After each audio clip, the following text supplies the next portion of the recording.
have found a fun experiment with electricity that is just perfect for young scientists. I have it right here. This is called an energy stick.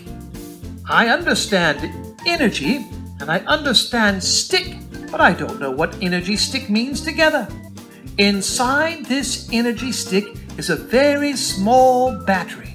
That battery will cause some electricity to happen.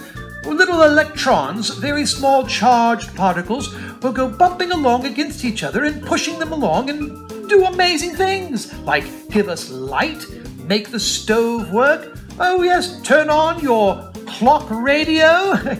You don't know what a clock radio is? Well, that's okay. Professor Stim's a little old. But this, let's see how it works. What I'm going to do is I'm going to take my fingers and I'm going to hold one side.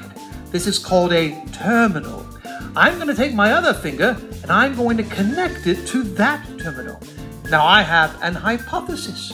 If there's energy inside this stick, little electric particles, they're going to want to move, but they only want to move when I have completed a circuit.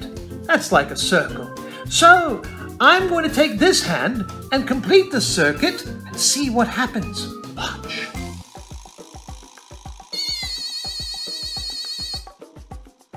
We'll do it again. Again.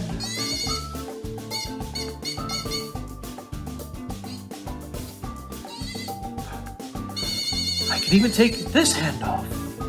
And back on. And back off. And back on.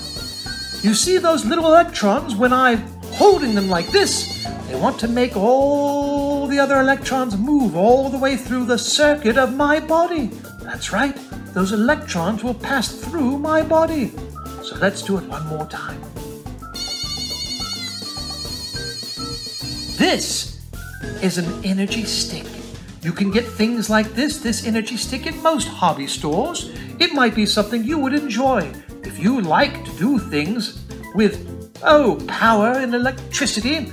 As you grow up, you might become an engineer or technologist. Remember, you'll have to learn math, science, technology, and engineering, and all those parts of STEM. Oh, that's my name, Professor STEM. Well, we'll see you again soon.